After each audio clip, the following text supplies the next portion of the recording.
If you want a fast website, you have to try Hostinger. I use WordPress and with Hostinger's live speed technology. Систем, которые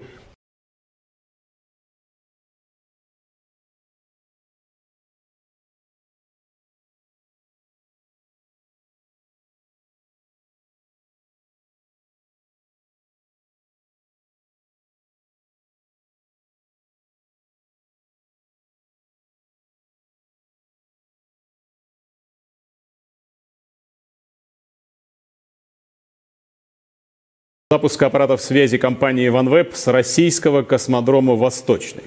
Этот космодром расположен в Амурской области, вблизи города Циолковский, вот города с таким символическим названием.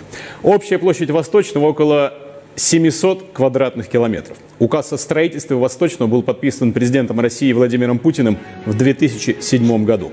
В 2010 в Амурской тайге был заложен символический памятный знак в честь начала работ. А уже в апреле 2016-го отсюда состоялся первый успешный пуск с выводом на орбиту 3 искусственных спутников. Стартовый комплекс под ракету «Союз-2» оборудован уникальной конструкцией, которой нет на других российских космодромах. Это мобильная башня обслуживания. 1600-тонная конструкция высотой 52 метра позволяет проводить все работы по подготовке к старту в сложнейших климатических условиях. Вот сейчас на Восточном, кстати, почти минус 30. Кроме того, мобильная башня обеспечивает высочайший уровень безопасности и комфорта работников. Hello there. Собираются в монтажно-испытательном корпусе ракет космического назначения. В монтажно-испытательном корпусе идеальные условия полетов для 21 века. Союз технологий и качества. Транспорт. Специальная спутники выводятся на орбиту ракетой-носителем среднего класса «Союз-2», которая с разгонным блоком Fregat. Российская марка «Союз» — воплощение надежности, экологичности и топливом разгонных блоков. Дорога в космос начинается на Земле. На Восточном ракеты собирают и готовят к старту здесь. Идет постоянном техническом комплексе. What an exciting return it is. The satellites are on the pad. They're on board a Soyuz rocket, flight number ST-29. So it's the first commercial mission from the Vostochny Cosmodrome by Arianespace and its Starsem affiliate. And right now, the next 36 satellites are waiting patiently inside the nose of the rocket. That's the very top, inside the fairing, getting ready to start their journey. And once they join their brothers and sisters in space, they're going to bring OneWeb's constellation up to 110 satellites. So as we head towards liftoff, we're going to tell you what's involved in getting OneWeb satellites built and transferred to the pad, and we'll also explain how the constellation works. And I've got to say that just a little personal note here. For me, it's been a real privilege to be involved in the birth of a new constellation, particularly as OneWeb is just such incredibly pioneering technology. I mean, they are quite literally blazing a trail with their big ambitions to connect us all wherever we might be on Earth. And works, skies, of course. And I've got to say that just a little personal note here is for me, it's Senior Director of Space Infrastructure Development, Maurizio Bonotti. Maurizio, thank you very much for being with us. Hello, Katie. Good afternoon, everyone, or good morning, depending on which time zone you're connecting from. Yes, of course, because Vostochny is about 9 hours ahead of us, isn't it? Correct. And it's going to be dark there right now. So tell us about OneWeb. What's your mission? Yes, absolutely. OneWeb mission is to deliver connectivity everywhere to everyone, providing global coverage by building a global communication network. It's about removing barriers and creating opportunities. Bridging the digital divide is about connecting the unconnected. You don't have to go to the Amazon rainforest or even the Lake District in Cambria. Wherever you are, we're going to connect you. And this is the fourth launch, isn't it, for OneWeb? That's correct. It's the fourth launch. We had 3 successful launches so far. First launch was for our first 6 pilot satellites. They've been functioning extremely well, and that was followed by the launch of batch 1 and batch 2, 2 batches of 34 satellites each. Batch 3 today is the first batch with 36 satellites. Yeah, which is great, isn't it? I followed all of those launches, each one of them exciting in its own right. And today, of course, we're launching 36. And so if you don't know too much about satellites, most big telecommunications satellites are in what we call geostationary orbit, a long way from Earth. They're 36,000 kilometers from our planet. But you guys are putting yours much closer to Earth, aren't you? Why is that? We are flying 30 times closer to the surface of the Earth. So we're flying at 1,200 kilometers. And this has a clear advantage in terms of lower latency and faster internet connectivity. So when you say latency, of course, Maurizio, means the time it takes for the signal to go up and down to the satellite and back. And that's very, very important, because the closer you are to Earth, the faster the signal can go up and down, the faster your connection is. And of course, as you know, we all want fast broadband these days. None of us want to have to wait. It has been a challenging year, though, hasn't it, Maurizio? Absolutely, we cannot deny it has been an extremely challenging year for OneWeb and an extremely challenging year for the world. But there's no better way to close 2020, and we really look forward to start writing this new chapter of OneWeb's book. Absolutely, indeed. It's been a tough year for you guys, of course, and it's been a tough year for everybody. One thing it has highlighted, though, is our need for better connectivity. There's been a growing need for services like OneWeb's for a long time, and the pandemic has really brought this home to us now more than ever, quite literally, actually, for anybody, obviously, who's working from home or Zooming from home. Let's see how OneWeb have been preparing for today in the times of COVID. It's really good to be back here on the factory floor, turning out satellites to complete our mission. This is really like a resurrection from a very difficult situation. Hardship always puts a challenge on how we relate as individuals to one another. And the whole difficulty and tragedy of COVID-19 has really pushed that to the limits. The last statements have been a roller coaster ride. I mean, just to be totally honest. Especially given this previous year, we've really seen how difficult it can be for people who don't have connectivity. The mission to have an impact on global communication around the world is why I'm back.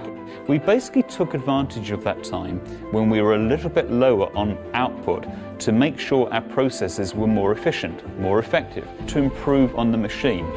We've had to evolve how we actually operate. We have masks, we have social distancing, we put plastic partitions at our break tables. We've also put in testing on site. So every 2 weeks, testing of everybody who works in the factory. We've managed to keep our supply chain alive, so we started reactivating them come July.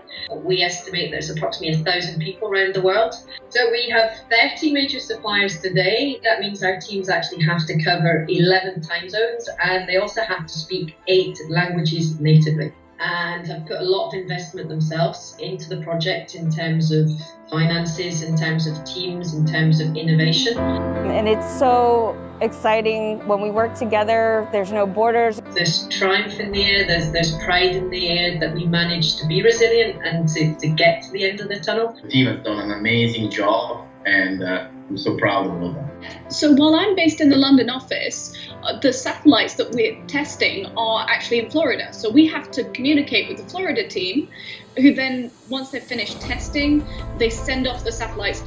My job is to get all of our materials from point A to point B. So all in all, we have about 9,200 miles that we do in about 40 hours. When we land, the rest of the launch team will be waiting for us. After working 30 days, 12 hours a day with a large team to get it all processed and onto the launch pad, seeing that launch vehicle go up into space is just amazing. We've had hundreds, thousands of hurdles to get over to actually get those parts into our factory. The human connection there, the team spirit, yeah, we're going to have tears in our eyes. I think that our leadership has relayed a great message to everybody as far as the health of the company. We're actually building and launching up to 36 satellites multiple times per year. We are the only company that can provide broadband global communication. By the end of 2022, we are planning to cover the entire planet. That mission alone, keeps a lot of people motivated. 2020's been really tough, and I cannot think of a better way to end it. It's a new beginning in many ways.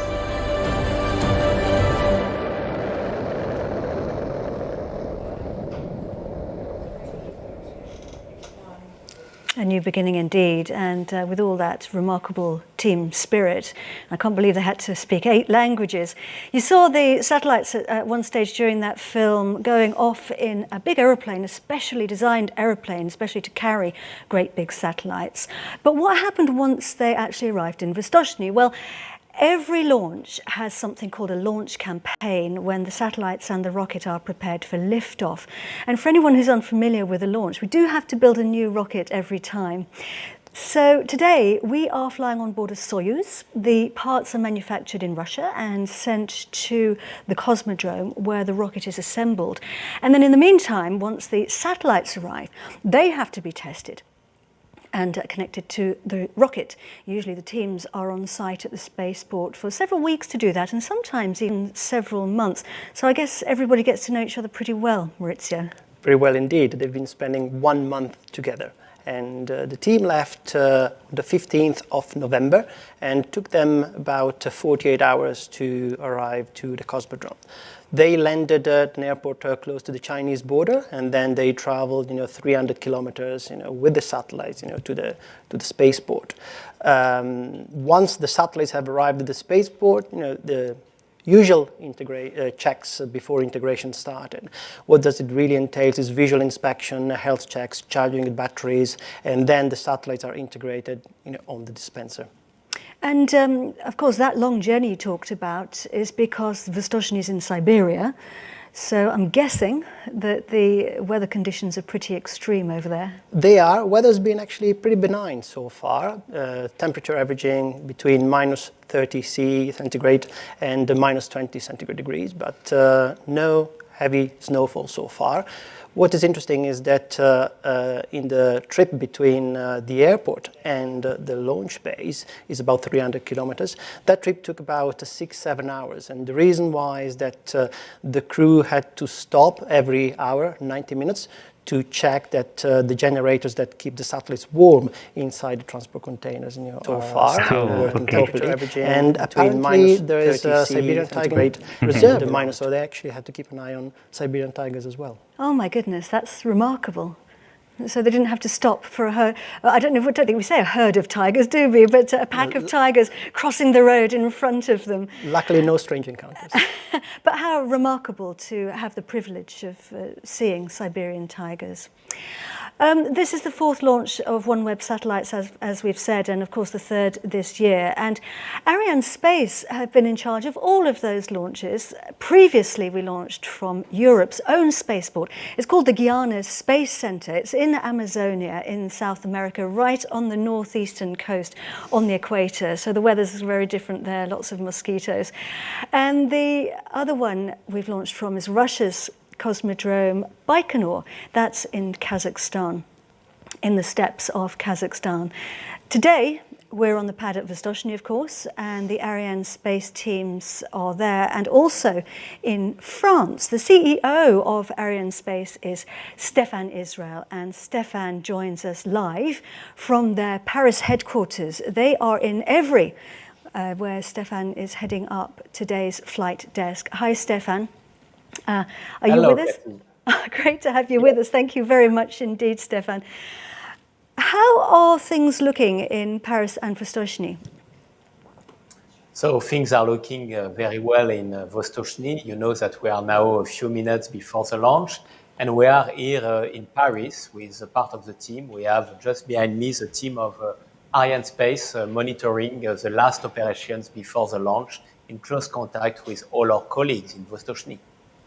And as you say, you've set up a special room there, haven't you, in Evry?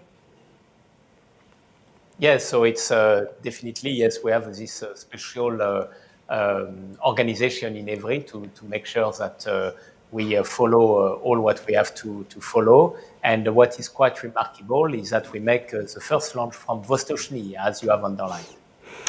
So can you tell us a little bit more, Stefan, about today's mission? Because, of course, it's a very important day, isn't it? Because it marks the resumption of flight for OneWeb.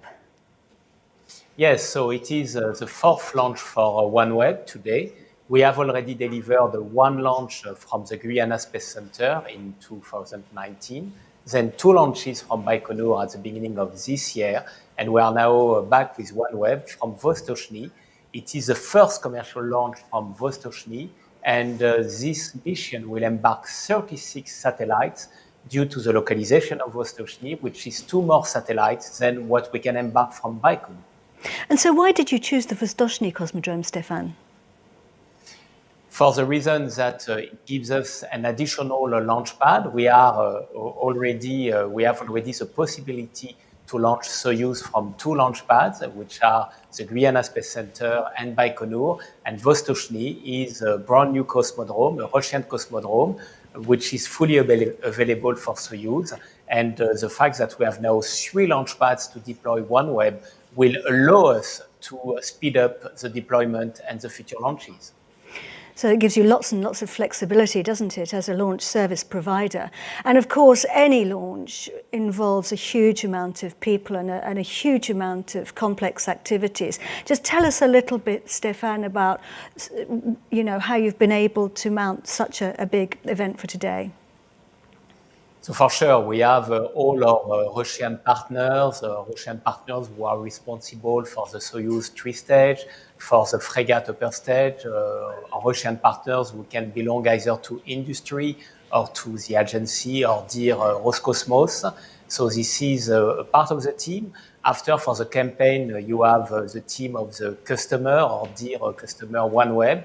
You have as well some of our industrial partners, such as RUAG, responsible for the dispenser, and for sure the Arianespace and the StarSem team. So it means that now in Vostochny you have a real international team, and I think space is also about international cooperation. So this is a very positive message. Fantastic. Well, listen, thank you very much indeed, Stefan, for joining us. Stefan Israel, who is now heading off to continue monitoring events as we get closer to the liftoff time.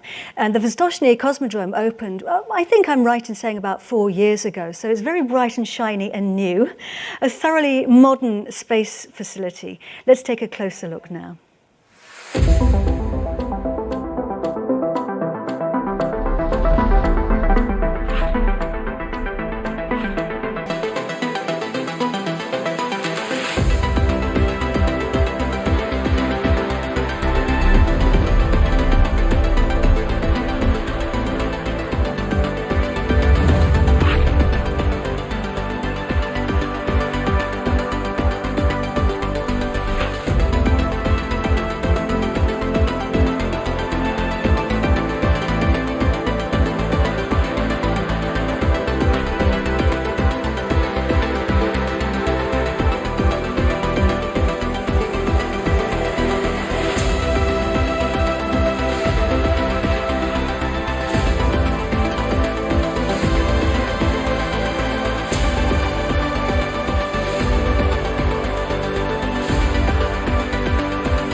Nice to see the satellites being prepared there, Maurizio.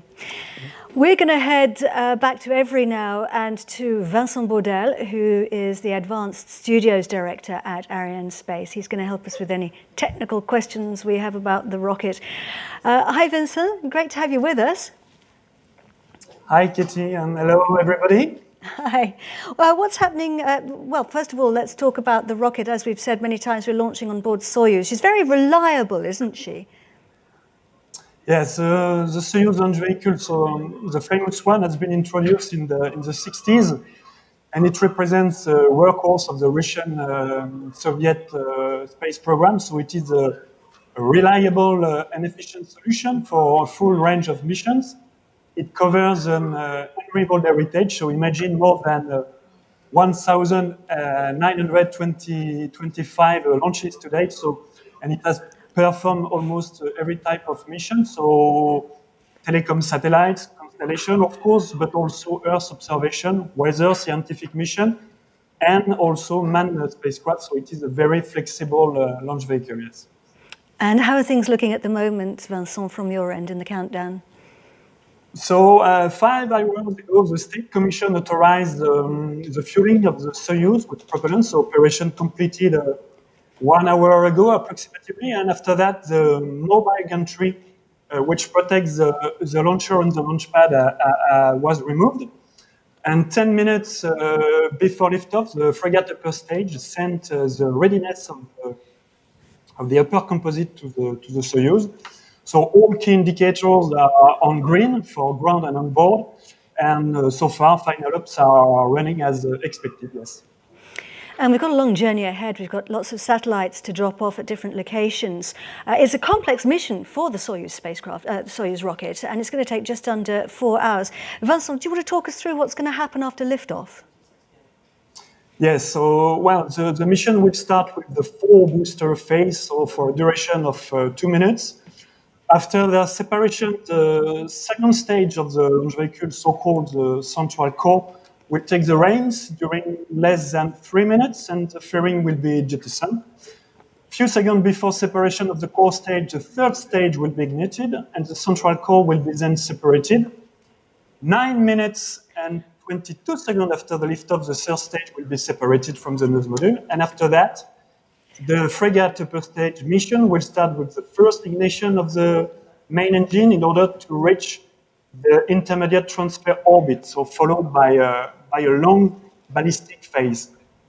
So a second ignition will be performed for circularization and injection onto the satellite separation orbit. And the satellite release sequence will start with first the separation of the 4 satellites integrated on the top conical part of the dispenser, and then successive separations of the 32 satellites integrated on the cylindrical part of the dispenser from the top row to the bottom row, 4 satellites at once. So as you can see on the 3D animation, it means that 9 separation events are necessary for the complete release of the 36 satellites, yes. So between each separation event, the sequence is identical.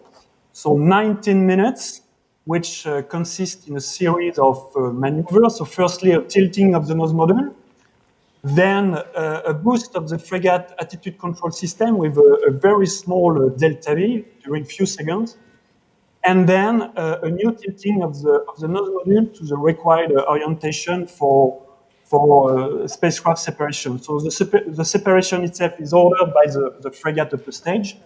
So it is a smooth separation ensured by relaxation of specific springs. And at the end of this complex release, so it occurs a little bit less than 5 hours after the liftoff, with the 9th and last satellite separation.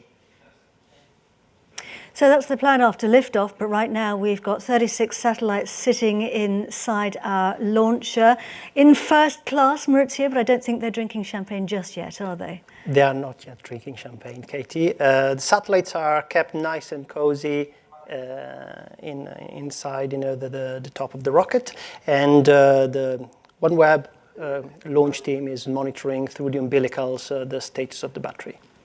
So it's always a tense moment, these last few minutes before launch. We're 3 minutes now, 9 seconds. Everybody's focusing hard in the control centres in various parts of the world.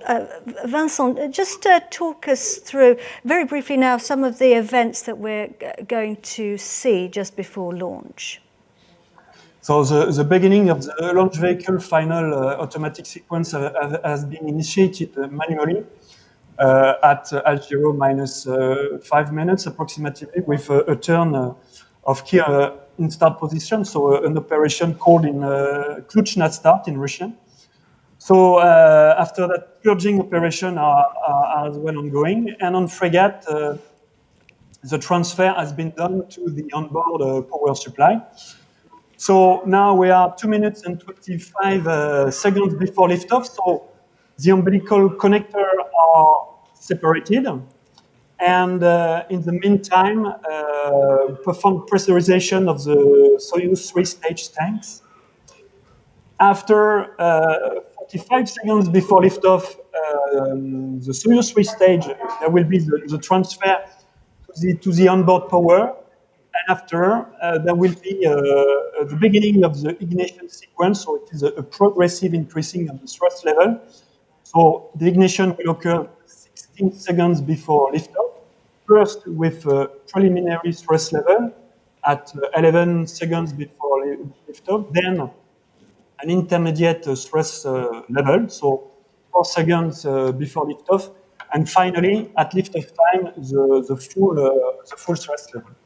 So you can count to 16 once you see that first burn of the engine, because it takes 16 seconds for those engines to ramp up to full power. And just as we're getting to launch now, 1 minute and 14 seconds to launch, Maurizio, I wonder how you're feeling. I think I'm sharing the feelings of the entire OneWeb team. There's a lot of excitement and a bit of tension, just the right level to keep us on our toes. And a big thank you in this final moment to everyone that has been involved and is making this possible.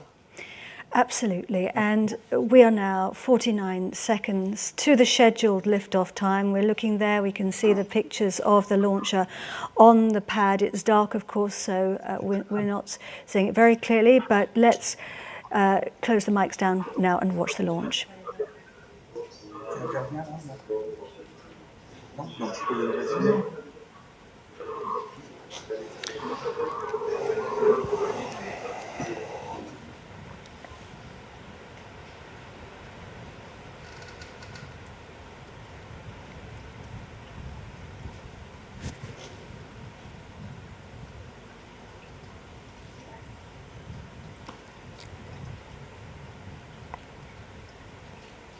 Земля, борт.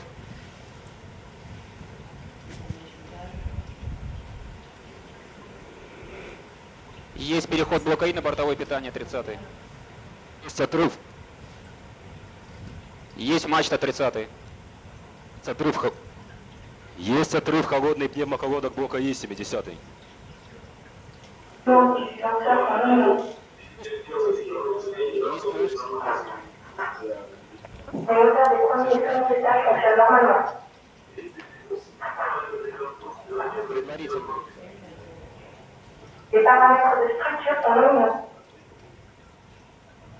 Промежуточная. Главное. Подъем. Центрального и боковых блоков вышли на режим главной ступени. 10 секунд. Параметры системы управления ракеты-носителя в норме. 20 секунд. Двигатели первой и второй ступеней работают нормально. 30 секунд. Параметры конструкции ракеты-носителя в норме.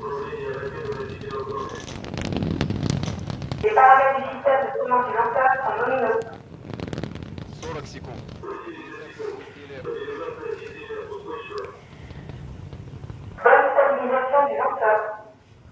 And they are off. The next batch of OneWeb satellites have started their journey On board Soyuz flight number ST-29, blazing a trail across the Siberian skies. We are looking there at the boosters, 4 of them burning, and they use a lot of firepower to get us away from the gravity of our planet. They're doing all the work right now. They burn for just under 2 minutes, and if we're lucky, we might even see them separating with the naked eye, because what we're looking at here is a nice, clean sky, clear sky, Maurizio. We're very lucky. Very lucky tonight, and we're back. Absolutely, Maurizio. We've lifted off. It's a long way to go, but you're back in action. Back in action, absolutely. Our next 36 satellites, our batch 3 is on the way. And let's look what's going to happen over the next 4 hours. It's a bit of a long way to go, but looking forward to it. And I think we are just seeing now the jettisoning of the boosters. Are we? We should see 4 dots. 130 секунд. Стабилизация изделия устойчивая. Separating, we can see there it's going higher and higher into the sky, heading deeper and deeper into space. Второй ступени работает нормально. The next event is the separation of the fairing. Let's go back to you, Vincent. Have you got any news for us from your end? Yes, so yes, we have the confirmation of the separation of the booster. Yes, so it is a good news. So we are getting the information from the team in the CVI. So the CV in French, so it means the control Israeli media. So this operation team is tracking the launch vehicle and receive the telemetry data from it, so they can consequently confirm major events when they have occurred, yes. And it's incredible that we're still seeing these images here, even though we're now getting very close to the border with space. We're heading, or if not, we may have already got to the Kármán line. We call that the border with space. It's the point at which basically you have to use rocket science to stay up, because you can't use vehicles with wings anymore. And so we are getting close to separation of the fairing. Do you have any information yet on that, Vincent? 230 секунд. Параметры конструкции ракеты-носителя в норме.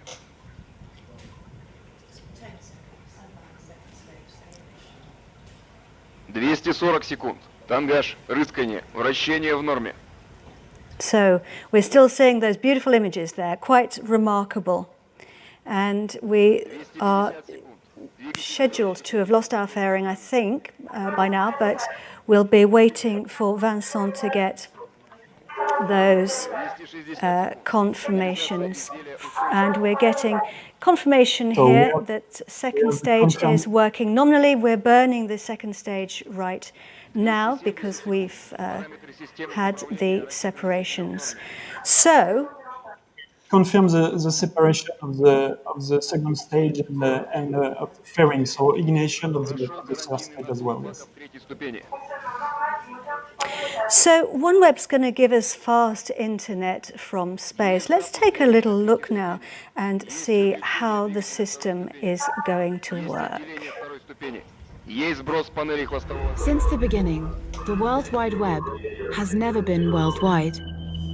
But OneWeb's new and truly global 5G-ready network will fix that. Since the beginning, you're working the World Wide Web and need to do a video worldwide. Perhaps you're mid-ocean, but OneWeb's or new and truly global 5G-ready network you'll have a signal. Will fix that. OneWeb will connect your device through a customized and need to do a video call that can be as small as a mid-ocean or mid-air, just as compact. Wherever you are, you'll have a signal. Whatever your location, the terminal encrypts your data, will connect your device it at high customized terminal to our satellite that can be as small as a briefcase and just as compact. These spacecraft are radically innovative. Whatever your location, built in our own factory at 1/50th and sends it at high speed to our satellite to the size of a washing machine.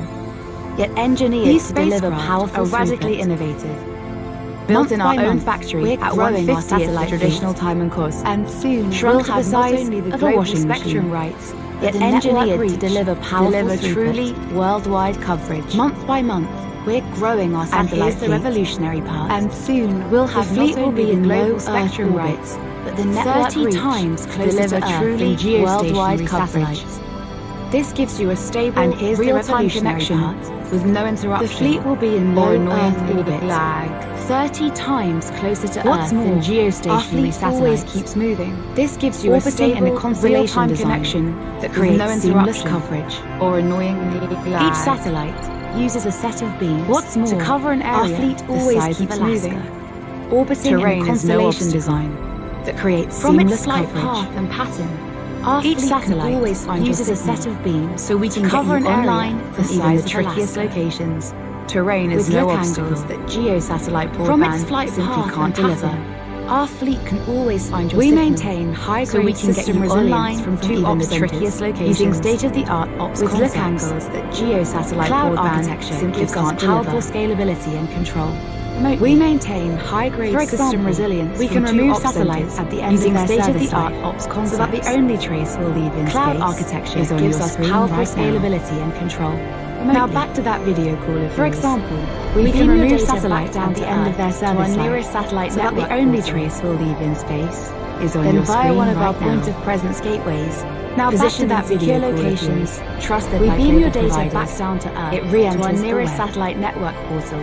The journey you've just watched then via one of our points of presence 1/10 of a second, positioned in secure locations, trusted your video call is good to start. It re-enters the web, whether with colleagues or your family. The journey you've just watched takes at most 1/10 of a second, so you need never be out of signal. Your video call is good to start. Whether with colleagues OneWeb or your family back home from unconnectable locations and keep you productive on the move. So you need never be out of signal. This will be a breakthrough year when OneWeb technology creates real OneWeb will connect you from unconnectable locations and keep you productive on the move.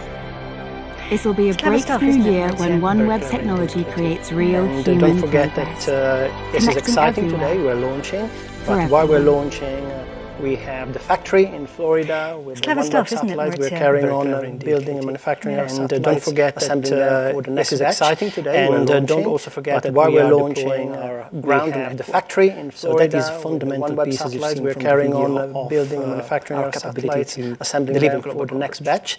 And so we're burning the third stage at the moment. Everything's going normally. Everything's going according to plan. So far, so good. Vincent, we're getting ready to switch the engine off, aren't we? So we're burning the third stage at the moment. Everything's going normally.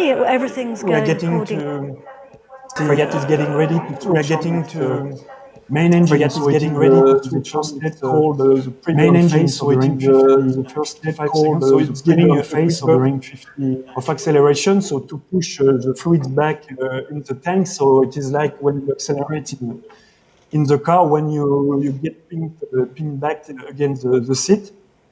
So it is the first step of the Fregat mission. So this first ignition enables to inject the nose module to the intermediate transfer orbit. So it is an elliptical orbit, and the duration of this burn is just over 5 minutes. In the meantime, I can confirm that the third stage is separated, and it works. It has worked totally nominally, yes. And the first Fregat burn is as well confirmed. So that's good. We've got confirmations there that everything's working normally. Everything's going according to plan. And just a quick description of what we're looking at here. You can see the third stage, the blue, obviously blue flame is the engine burning. Then the black disc and the silver disc are the third stage. Then we've got the gold structure. That's the frigate upper stage. And then we've got the satellites attached, and this is the scheduled moment now to switch off the upper stage engine, and we should see that then separating. There we go. It looks like that in space. These are CGI images which have been designed to show us what's happening up there in space. So now the next thing, as Vincent was just telling us about, Maurizio, is the ignition of the frigate upper stage. It's that gold structure there, and it's got all sorts of things on it. It's the brain of the whole vehicle. It's got the onboard computer. It can switch its engine on and off a number of different times while it's in space, and that of course makes it perfect for delivering all kinds of satellites to all kinds of orbits. And you could call it our celestial bus driver, and we're just waiting for it to switch its engine on right now. As Vincent was telling us, it's pushing the fluids back into the tanks. So it's just a little bit like if you put your foot on the accelerator of the car and you get pushed back against the seat of the car. That's what it looks like up there. Now, OneWeb are literally revolutionizing the way satellites are built. Let's take a look at how they do it.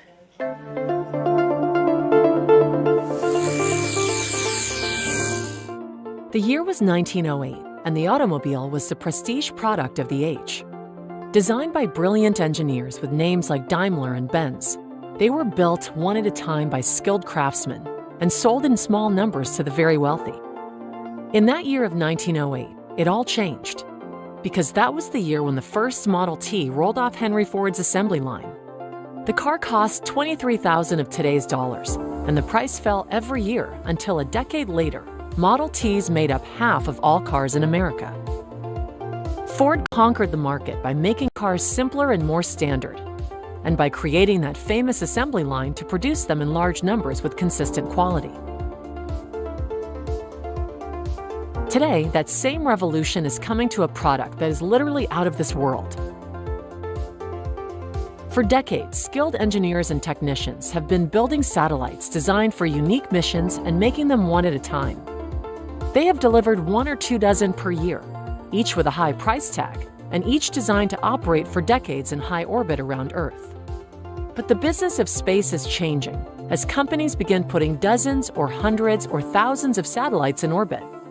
Satellites whose cameras reveal Earth's secrets in astounding new detail. Satellites whose antennas bring high-capacity communication to the remotest corners of the globe. Space is nothing like the roads traveled by the Model T. It is airless, freezing cold and blazing hot, and flooded with radiation. Building for it is hard, but the assembly line has come to the manufacturing of satellites, and nothing will ever be the same again. In a new factory near Cape Canaveral, Florida, OneWeb Satellites operates the most automated assembly lines in the business. They run in a clean room the size of 24 basketball courts that keep them free of contaminants that could lead to failure in space. Components arrive at the building in a steady stream from a supply chain that stretches around the world. 2 weeks later, finished satellites emerge from the other side at a rate of up to 2 per day. In between is the assembly line, where engineers, technicians, tools, and robotics take part in a complex dance of creation. They build components into standard modules, and automated vehicles carry them to an assembly station, where teams assemble them into finished satellites. At each step, there are automated tests to check quality. Satellites that fail are sidelined for repair. And the testing isn't finished when the satellite is in one piece. It goes next into one of 32 special chambers for 2 days of testing to make sure it can survive the trauma of rocket launch and work reliably in the airless, blazing, and freezing conditions it will meet in space. Only when it has passed this battery of tests is it ready to be racked and stacked for its journey to the launch pad. Forecasters see an exciting future for space and satellite.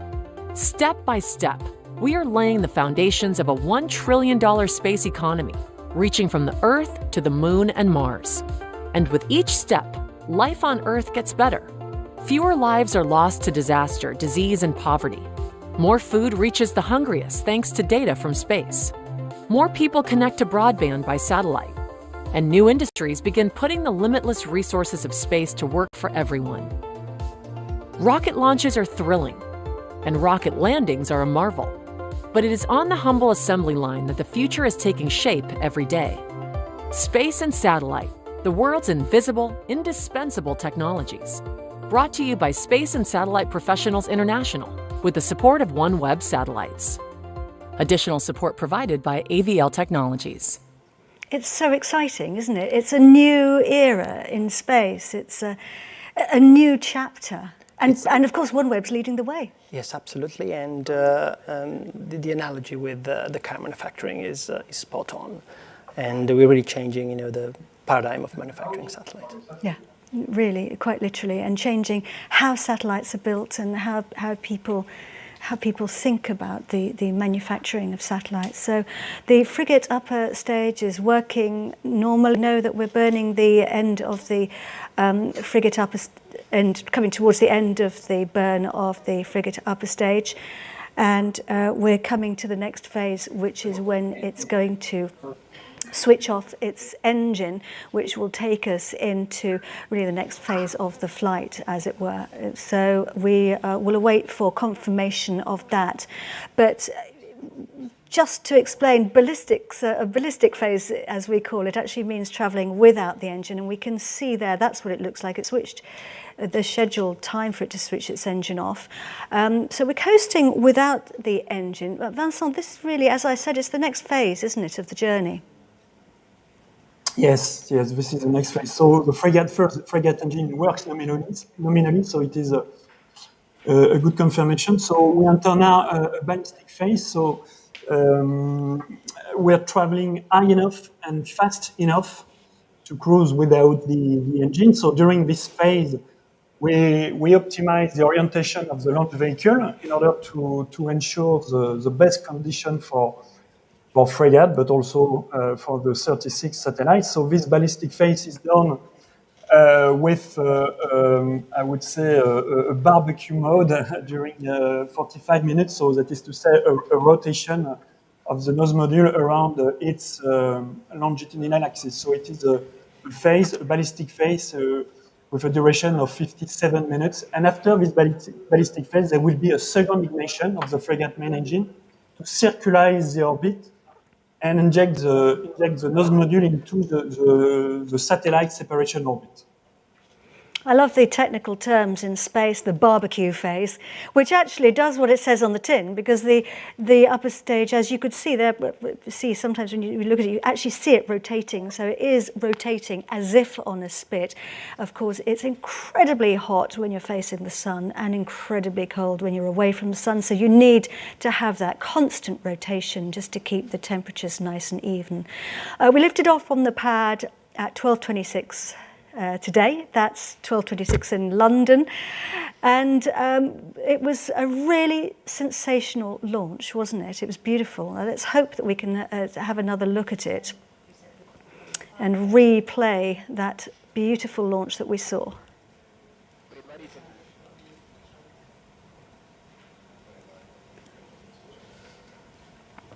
Промежуточная. Главное. Подъем. Look at that. How did that feel when you saw that lift off, Maurizio? It was a big relief, very exciting, Katie.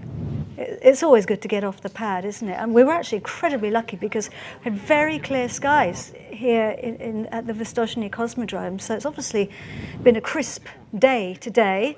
I can't see any clouds. We didn't go and tuck in behind the clouds. We've been extremely, extremely lucky to be able to enjoy the launch in its entirety. And the cameras actually followed the launch for what seemed like forever. That's very rare to get the luxury of that. And we did actually see the boosters separating with our own naked eye or through the camera, although it was quite difficult to decipher them. But this is the sort of the halo effect, isn't it, of the engines burning, the 4 engines. Really quite spectacular. Vincent, you've seen lots of launches over the years. How did this one compare? Yes, so it is a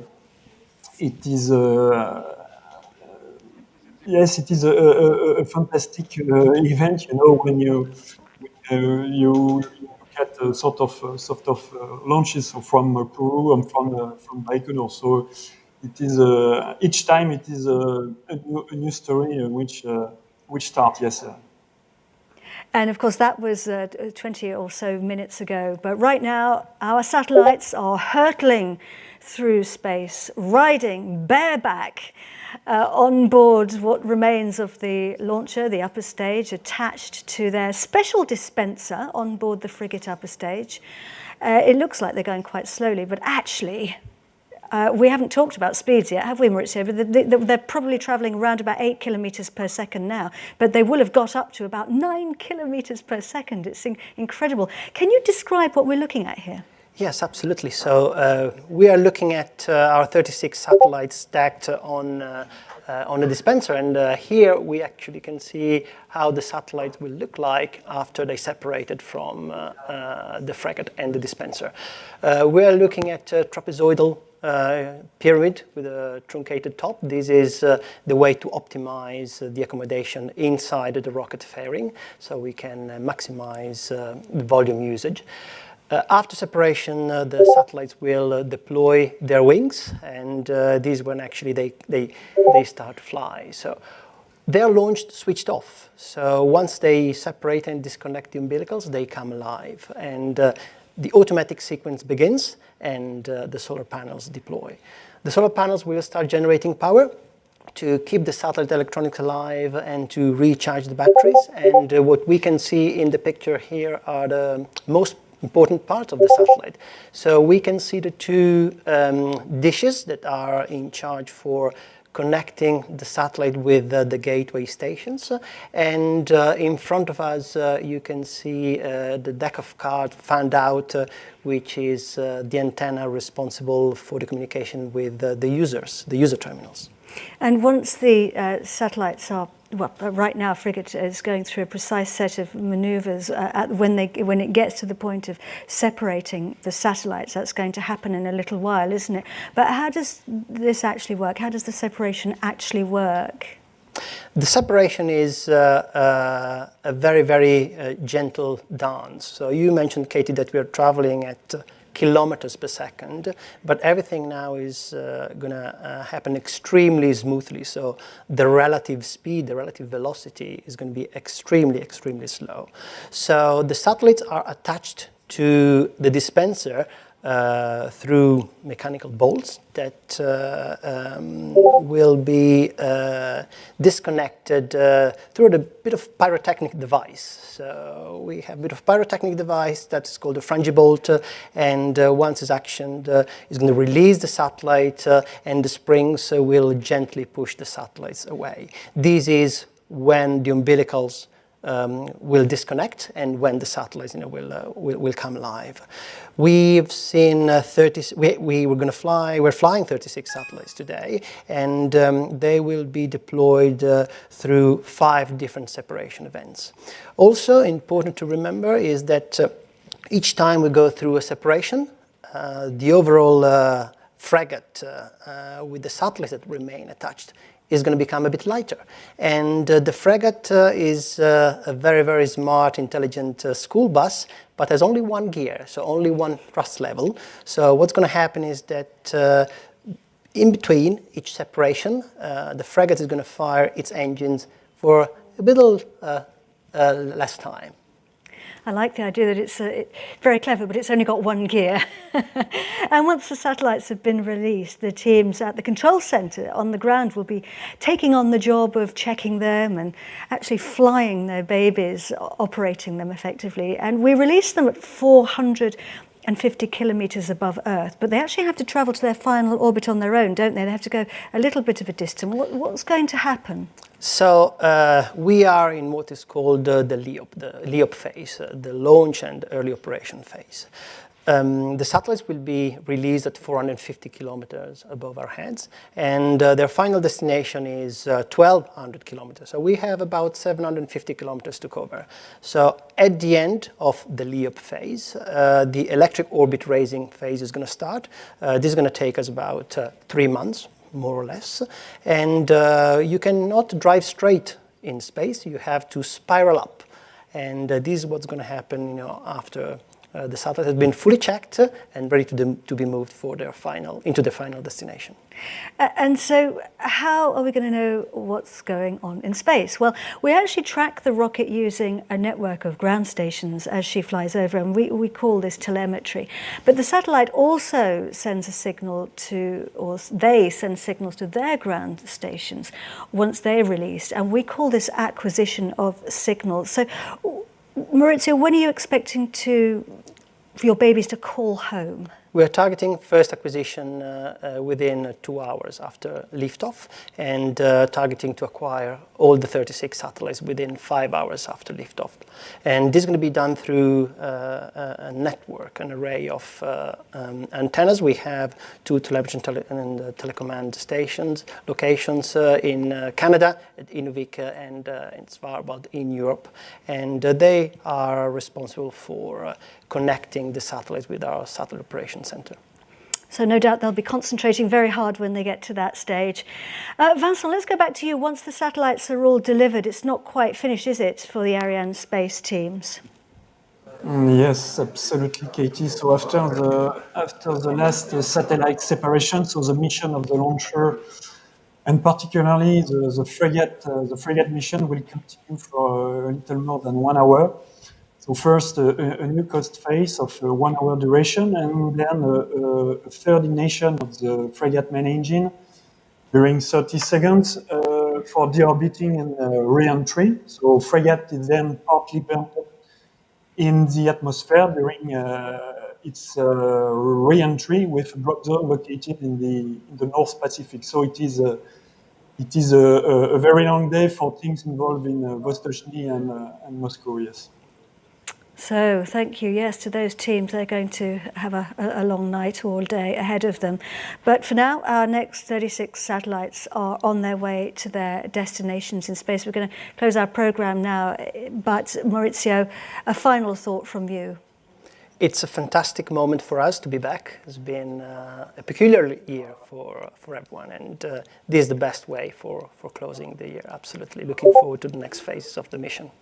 Absolutely. Well, we're going to say goodbye now, but do keep watching the live video. It's showing us what's happening up there in space, and you'll be able to see all the satellites separating from the mothership. And we will be bringing you live updates on the OneWeb platform as well. My huge thanks, of course, to everybody who's been joining me, to Maurizio. Thank you very much indeed, Maurizio, for being with us. Thank you, everyone. And good luck with the next phase of operations. And to Stéphane Israel and Vincent Baudel at Arianespace in Paris. Vincent, thank you very much indeed for being with us.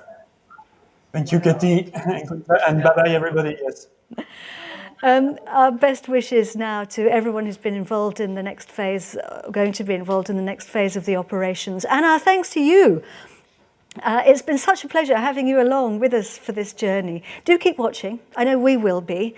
And for now, goodbye.